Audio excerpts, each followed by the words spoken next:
afternoon, friends. How are you today? Now then, it's Thursday today, so you'll probably see this now on Saturday. I will apologise now because I'm very excited, so I might just drive you crazy. But I had some very happy mail today, some very happy post. Today my pressure canner arrived. So I've tested it with just water. Now I'm going to do some pressure canning, and I thought, why not do meals in a jar? So I'll start a series of pressure canning, and I'll do different things each time. So today we're doing beef. The next one I do will be chicken, but there'll be meals in a jar. And then I might do something like a bolognese or a chili or something like that, beef bourguignon, something like that. And we'll do different meals when we can. And I'll put them in a playlist so that they're all in one place for you. So pressure canning is for preserving low acid foods for long-term shelf life. So high acid foods such as tomatoes, for example, and certain fruits, you can water bath can. I have water bath can some strawberries and a strawberry jam in my water bath canner, and I can do tomatoes in the water bath canner, which I haven't got the official water bath canner because they're so expensive. I just got a big stock pot from, I think it was Asda, and I use that, and it's absolutely fine for water bath canning. It's a very tall stock pot and it's brilliant. But if you want to preserve food that doesn't have a high acid content, that's low acid, such as meat and fish and poultry and vegetables, you need to pressure can, and that's to make your food safe and keep your food safe so you can store it in your pantry for long term. Just like when you buy a can of meat at the shop, you might buy them cans of stew and steak, they'll have a decent shelf life on them. This is just like that, but we're doing it at home, so it's healthier. You're in charge of the ingredients you're putting in. If there's something here today that you don't like, you just can omit that. You don't have to keep that in. These are still a little bit warm, although not as warm as I'd like them to be now. So I am just going to put some warm water in from the kettle, simply because the water that's in my canner is still quite warm. So I don't want these jars to be shocked by putting cold jars into warm water. These aren't cold, but they are room temperature. They have not that long been out of the dishwasher, so I did actually think they'd still be quite warm. So I'm just going to pop some water in there just to... This isn't boiling water, this has gone off the boil now. Just want to just put a little bit in just to... I mean, these canning jars are tough. They are really strong glass. However, as you know, glass expands and detracts, doesn't it? I think that's the word. So if you're doing it too quick, a sharp shock, the glass will crack. And I have cracked canning jars, underestimating the toughness. So I'm just going to just warm them through a little bit. I'm just going to check. I will take you over to show you the canner in a while, but I just wanted to get, just see if that's still quite warm. Yeah, that is still quite warm. So I'll just pop that on a very, very low temperature just to keep that warmth. That's brilliant. That's probably about matching the temperature, give or take, that's in the canner now. So we'll just get these. So we'll be putting quite cold ingredients in, you see. So if you're putting cooked food in, you want these really warm, to be fair. So what we're going to do is we're just going to make a beef stew. So I'll pop the camera down so you can see what I'm doing. It's as easy as this is simple. It's a meal in a jar. So when you come to need it, It is just literally a case of warming it through in a pan.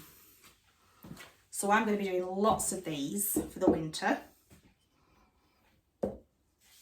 and storing them up, so when the fuel costs are extortionate and I don't want the oven on for very long or anything else on for very long, I can get these jars, stick them in a pan, warm them through, 5 minutes, 10 minutes, then they're done. So we're going to start off with the stewing steak, and we're going to put a few pieces in. We want it even, so I'm just going for about 6 pieces each first, and then we can pushing it out, can't we? So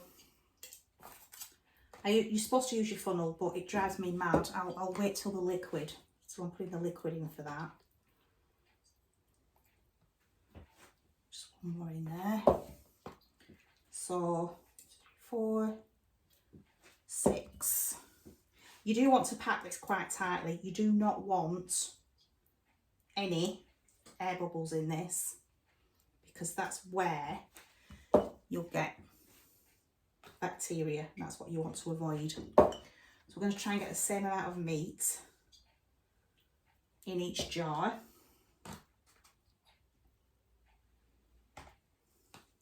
Ish. Doesn't have to be exact. This will probably feed one person because I am using small pint jars today. I am very low on the large jars, the big jars. So what I'm going to do is I will order some bigger jars, like your quart size jars, and I will make some meals in the bigger jars as well, so you can see just how much there is. I don't want to waste any. I want to get every little last bit out of there. So that's the beef done in each jar equally as possible. Now, obviously with the bigger jars I want a lot more meat in than that, so I would probably be tempted to buy 3 of those big packs of stewing steak. So then we're going to put some potatoes in. I've washed my hands, so we're just going to put, I should have got my larger measurer. I got my smaller measurer out for the other ingredients, but I want more potato. Actually, that's a bit big, isn't it? Am I going to get about a cup of potato? Yeah, I think so. So it is just a case of divvying it all up as equally as you can. Might put a bit too much in there. Press it down as well if you can. Get as much in that jar as you possibly can. I have just today made some chicken stock, some homemade chicken broth. I am going to put that in as the gravy. You could make beef broth, absolutely you could. But I love the taste of a chicken gravy with a beef stew. I just think it has a more delicate flavour. I just really like it. So I've made a chicken broth today because I didn't have any left in the fridge. And I've been making yoghurt earlier, so I didn't have the Instant Pot handy to make it earlier. So I've just made that this afternoon very quickly. I usually leave it overnight. But what I did was I cooked a whole chicken in the Instant Pot. Then I separated it very quickly and just put the stock with the vegetable peelings in on the soup broth function. So that's the potatoes all divvied up. Just rinse my hands again. Don't want, I have washed those potatoes, but they still feel quite starchy. So we're just going to get, I'll tell you what I did forget. I forgot to peel my garlic. Now normally,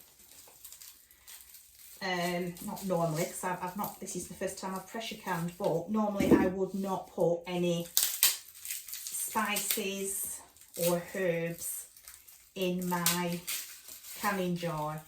You can, and it's absolutely fine, but things like sage, certain herbs can make it taste a bit yucky. So what I will do, not that I've put sage in because I'm not a big fan of it, but what I will do is when I come to warm it up to actually eat it, after it's been in the pantry, I will season it with whatever herbs, 1, 2, 3, 4, 5, at that time, rather than, I'm going to put my chopping board to wash now, rather than season it now, I'm going to do it very plain. I'll put salt and pepper in, but I won't put herbs and spices in. I'll just do it as plain as possible so that when I come to warm it up, it'll just be whatever herbs and spices we feel like at the time when we're eating it. But you can feel free to obviously put whatever herbs. You could put some Italian herbs in, that would be nice with this. So I'm just going to, I'm going to have to wash my hands again because I don't like the feeling of garlic on my fingers. It really feels uncomfortable on my skin. So I will just have to very quickly wash my hands. I decided to prep the veg first so that it wasn't too long a video for you. And you know, because it can be boring just... I like to sit there watching people prepare tea and peel and chop vegetables. I really do. I find it quite relaxing. But not everybody has time to sit and just watch a YouTube video for too long. So I am trying to be mindful of keeping it to a relatively shortish time, but have useful content. It's just getting a balance, isn't it? So just wash my hands again.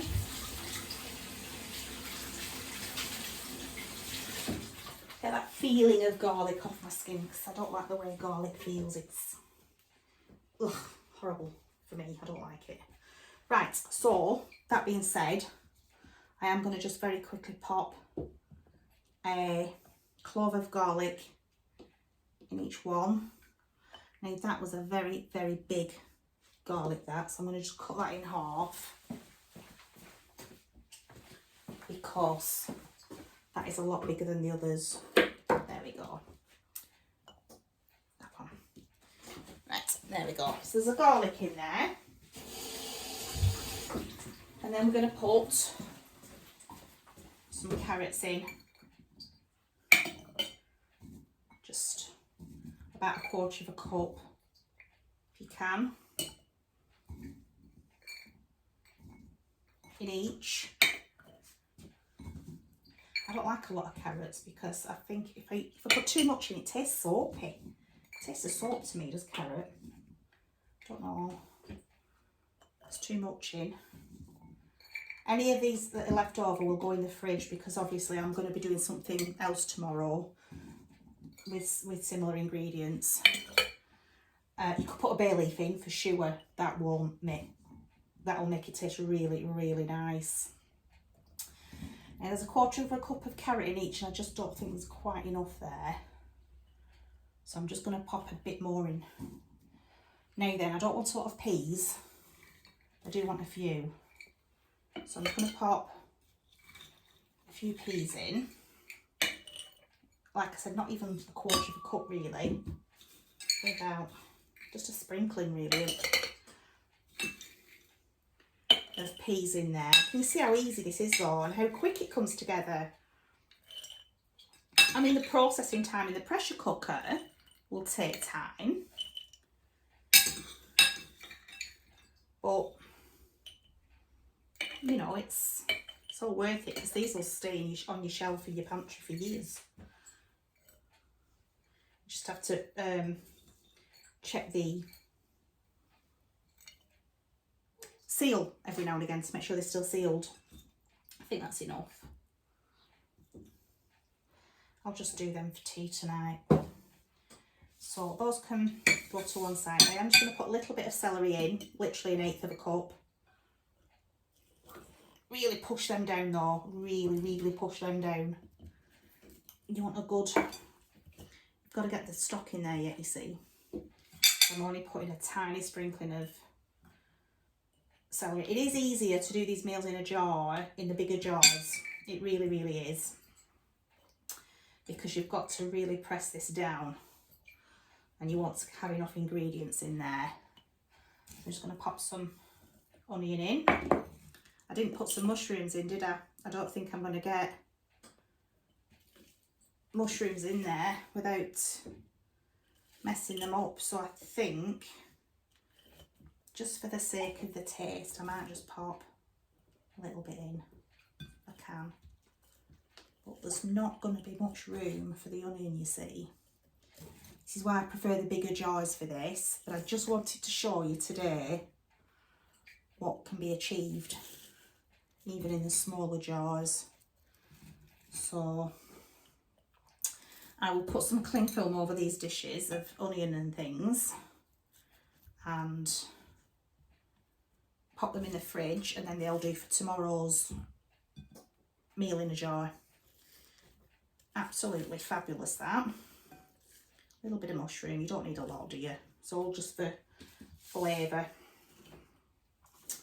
Right, let's just get that pressed down as much as we can, because we want that below that rim.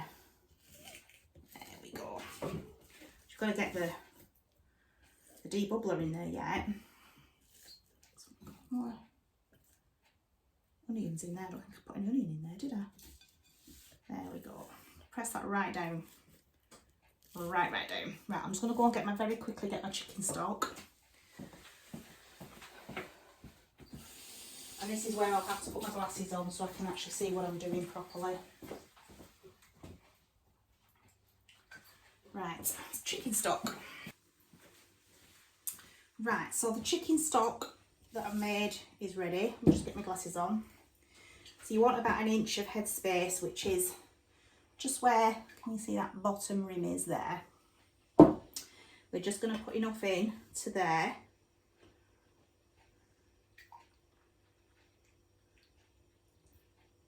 And then we'll get the bubbles out. It smells incredible. I might be tempted to try these over the weekend, try a couple of these over the weekend just to be sure that.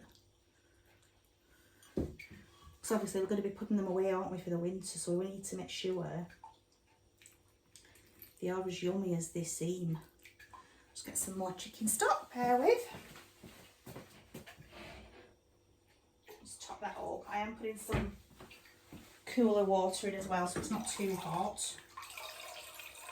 So that is just freshly out of the Instant Pot. It's lovely, just right temperature that. And they're going to be going into some, I'm not sure if you can actually see what I'm doing. I'm going to try and move these out of the way. So that's that, that's that, that's that. Just up to the rim, the bottom rim. There we go.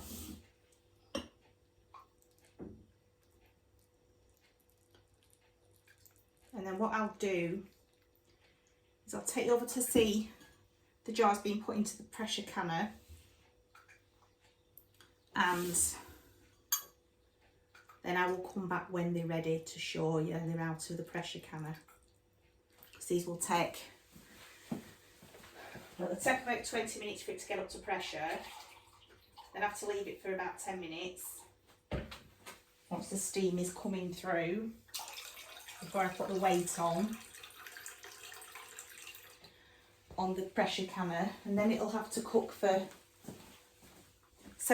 process for 75 minutes, and then have to leave it for quite a while for that pressure to come down naturally.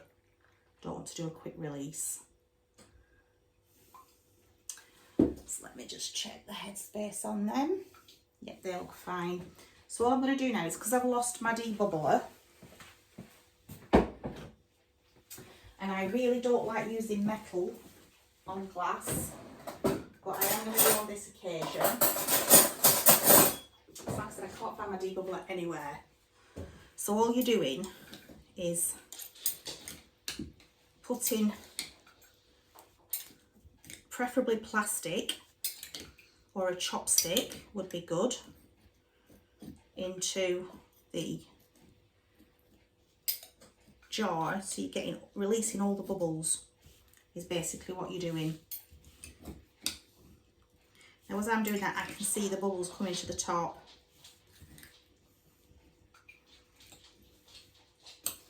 Just press that down. Don't want that coming up, really. I think there's possibly a bit too much in that jar.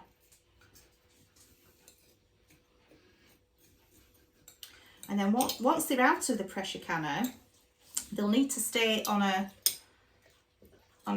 somewhere like here where they can't be disturbed and they're out of the way of drafts. Just sat on a towel.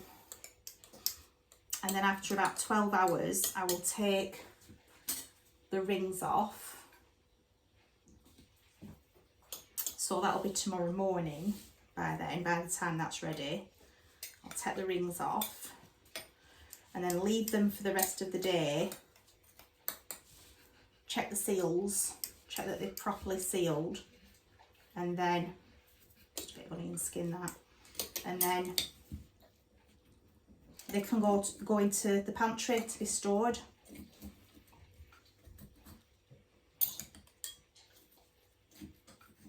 There we go. Making sure they're debubbled. This is every step has to be done. You can't ignore and think, oh, I won't bother doing that. When you're pressure canning, you really do have to follow the procedures and try not to forget anything.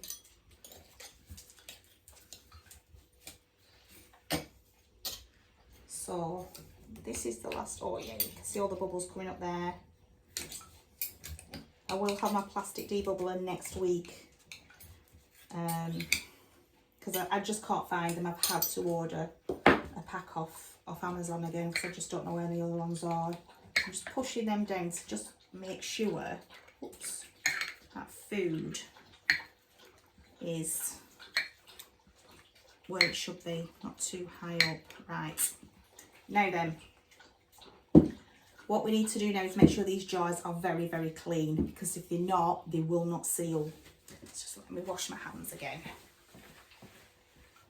because I've just managed to get gravy all over them.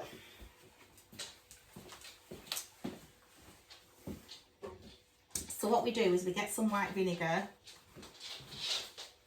some tissue, cotton, kitchen roll, or a clean cloth, as long as it's clean. You dip it in the vinegar and you're going to wipe the rims and round there, just to make sure there's nothing left, no residue of food on them rims. You're also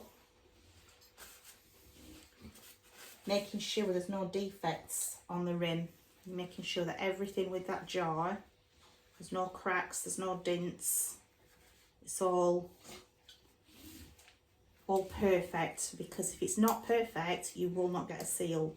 So you need to make sure the rims of those glasses, them jars, are absolutely perfect. Just wiping around there. By using a thin kitchen towel, you can feel that jar as you're wiping round and making sure it's all clean. You're also making sure it's not got any cracks in it. Okay, so now it's time to put the lids on. So bear with. Come on, where did I put it? Samantha, you had it 5 minutes ago. Oh, there it is. A little jar lifter, a lid lifter, so that I don't, the less you have to handle with your hands, the better, really.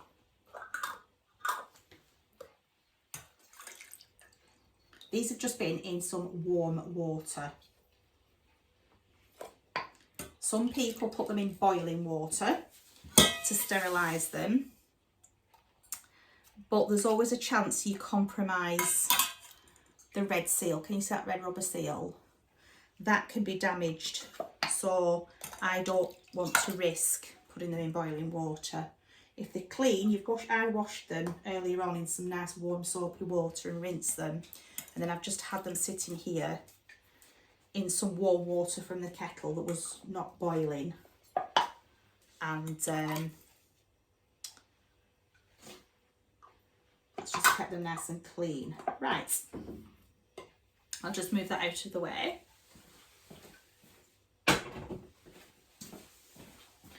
So when you're putting the rings on, you must never put them on, you mustn't screw them on really tight. You're literally just doing finger tight. That's all you're doing. If you do them too tight, you're going to risk them buckling. And then they're no good. So I've got very weak wrists, so I know I'm not putting them on tight at all. That is literally finger tight. Have I got 2 lids on a jar? 1, 2, 3, 4, 5. Oh, I've done 7 jars, haven't I? And I thought I'd only got 6. Bear with. Oh, that's good news. So I managed to get 1, 2, 3, 4, 5, 6. I could have sworn I'd only done enough for 6 jars. Wow, that's impressive, isn't it? That is impressive. So just pop that quickly on there. Finger tight only. So I'll move the camera so that you can see me putting them in the pressure canner and getting that started. Right, friends, I'm ready for putting the jars in the canner now. So we never want to put the jars in without this rack in first. We don't want the jar sitting right at the bottom of the pan because they could crack. That protects them, that plate. You also want to make sure there's no gaps. So if you have space for another jar, then you put one in, because you don't want these rattling about and breaking. You need to be, it needs to be pretty full. So I need to get some empty jars now and pop them in.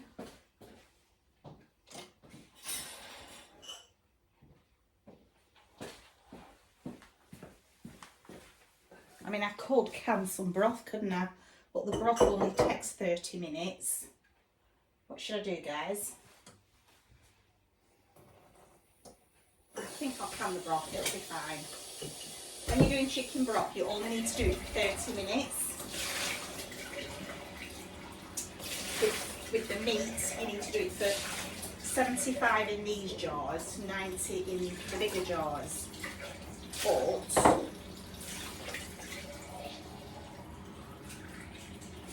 why waste the space? So I think, just very quickly pour.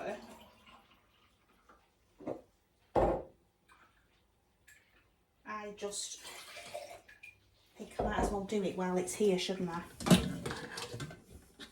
Some of this chicken broth out of here.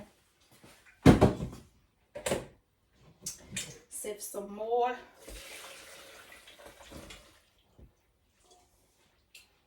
Will do. Might as well make use of it.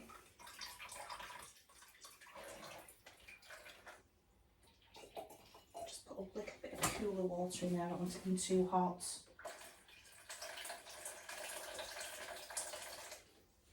Just cool it down a little bit. Oh, that's going to be lush. You might want to, when you're doing your own chicken stock, you might want to leave it for a day or two in the fridge if you don't like any of the fat in your stock, you'd be better off leaving it so you can scrape the fat off. What I am going to do is put the rest of that vinegar that I used to wipe the rims, I'm going to put in here so that you don't get like a funny cloudiness to your jaws that can happen if there's no vinegar in the water.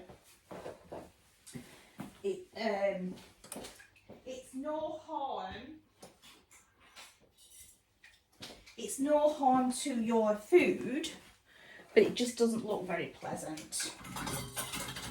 Wash these. So I can tell by this stock that that's going to have quite a good amount of fat in it, but that is flavour. That really is flavour. So I don't have a problem with that at all. I really do need to make sure there's no gaps in this pressure canner. So if you can, I will just lift the camera over so you can actually see the cans in the canner there. And we're going to now get it ready for canning now. So